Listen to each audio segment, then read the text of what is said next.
Est-ce que tu connais la marque Core? Eh bien, figure-toi que pour sa deuxième wing, cette marque vient de sortir la Halo Pro, une aile qui marche vraiment super bien avec un système de poignée unique, hybride Wishbone. Je l'ai testé tout au long de l'été et je te propose de voir ça en détail dans la suite de la vidéo.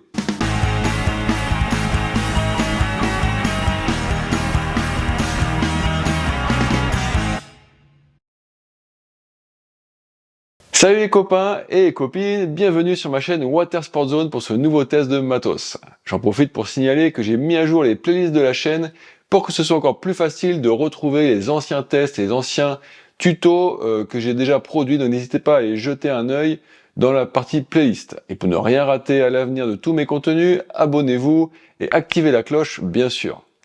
Je reviens au sujet du jour, la Wing Core Halo Pro. Donc celle-ci arbore sur sa structure gonflable la fameuse couleur jaune typique du tissu Alula, à partir duquel la Halo Pro a été fabriquée. En plus de l'intégralité des boudins, il y a même un renfort de point d'écoute en Alula sur cette wing de la marque allemande.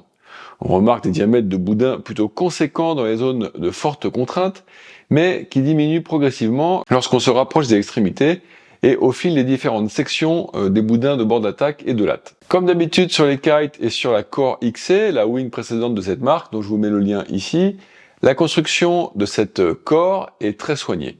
Un plug est présent sur le bord d'attaque aux 2/3 de chaque côté pour empêcher le bladder de vriller à l'intérieur du boudin.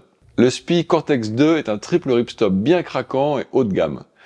On peut remarquer un renfort en double couche au milieu de la wing sur la face intérieure du bord d'attaque afin d'optimiser la rigidité donc sur la partie centrale. Par ailleurs, la Halo Pro ne comporte pas de fenêtre. Au niveau de la coupe, celle-ci est plutôt horizontale mais avec une couture en diagonale quand même pour reprendre les tensions. On remarque d'ailleurs qu'il y a pas mal de tensions dans le corps de la wing et surtout un vrillage contraint en statique hyper important. Cela la distingue de la plupart des autres wings du marché. C'est la première fois que je constate ça de manière aussi marquée. À noter aussi, 3 mini-lattes tubulaires en fibre viennent supporter la chute de chaque côté de la latte centrale. Bien sûr, en dehors de sa construction Alula, sa caractéristique particulière la plus visible est sa poignée Wishbone d'1 mètre de long en carbone et au diamètre fin. Toutes les tensions sont donc reprises sur 2 points d'ancrage sur la latte centrale. D'ailleurs, celle-ci se révèle aussi plutôt longue par rapport à ce qui existe sur le marché. Donc on est à 212 cm de longueur pour cette latte centrale sur la 5 mètres. Grâce à sa construction Alula et sans doute aussi avec l'économie de 2 points d'ancrage de poignée sur la latte centrale, la Halo Pro affiche un poids plume sur la balance. Je l'ai pesé à 2,15 kg en 5 mètres et 1,9 kg en 4,0. C'est hyper léger. En revanche, cette Halo Pro se distingue aussi par son sac au format original, tout en longueur. En effet, en raison du Wishbone, la Halo Pro ne peut pas se plier autant que la plupart des autres wings du marché, ou des wings qui avaient un Wishbone mais démontable, donc elle nécessite forcément un sac plus long pour être rangé, donc un modèle moins compact.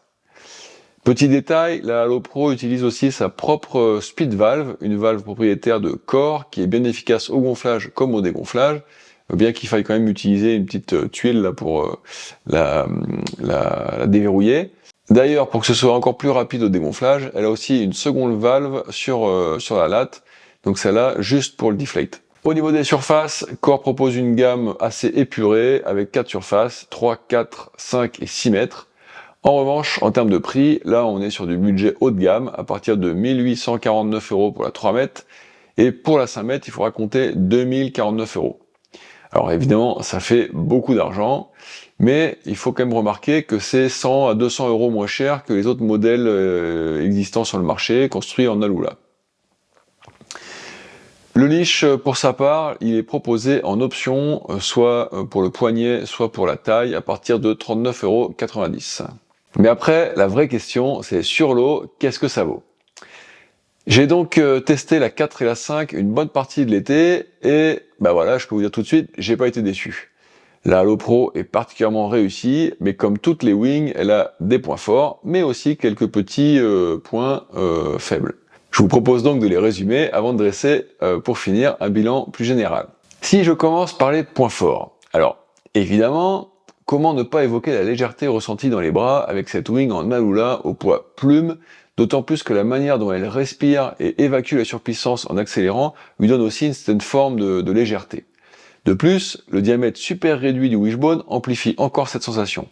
La légèreté l'aide aussi à super bien voler en free fly, que ce soit devant ou derrière le rider, elle reste bien à l'horizontale.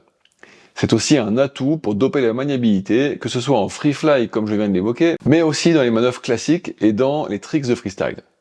Donc la légèreté, c'était le premier point.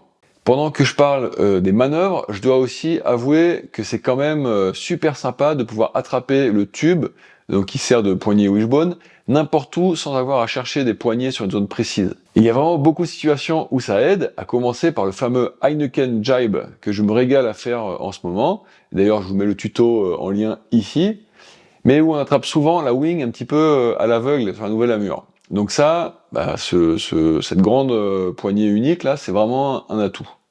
J'ai aussi apprécié la nervosité structurelle de cette Halo Pro. Ça, c'est notamment un des effets de la Lula. On a une wing qui se déforme moins, et quand elle se déforme, elle revient plus vite. Pour les windsurfers, je vais oser une comparaison, c'est comme utiliser un mât carbone par rapport à un mât en fibre.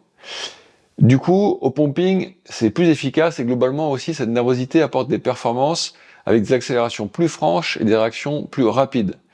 Je pense pas que la Halo Pro soit la plus puissante des wings, même si elle a quand même ce qu'il faut, mais justement, en fait, cette nervosité, ce comportement efficace au pumping, lui permettent aussi sans doute d'avoir un profil un rien plus plat, qui se traduit aussi par plus de glisse, sans en subir de conséquences négatives. Quatrième point, dans les points forts, quand je parle de performance, j'ai déjà évoqué vaguement, mais la respiration de la Halo Pro est excellente.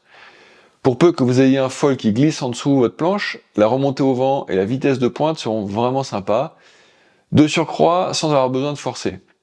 Le comportement général de la Halo Pro, c'est vraiment très agréable. C'est une wing qui glisse fort, avec une propulsion orientée dans le sens de la marche, sans traction latérale superflue, et avec un bon confort général. Dans le point suivant, toujours dans les points forts, je vais regrouper la stabilité en free fly remarquable avec le côté intuitif de l'aile. Pour faire simple, c'est une aile qui se fait facilement oublier. Que ce soit en free fly ou comme elle ne bouge pas et qu'elle vole bien, on n'a pas à s'en occuper, ou alors complètement de manière générale, la Halo n'exige pas d'attention particulière.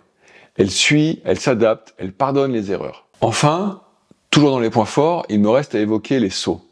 Avec des accélérations pointues, de la nervosité, la Halo Pro met dans les bonnes dispositions pour bien cranter, et donc s'extraire de la surface de l'eau.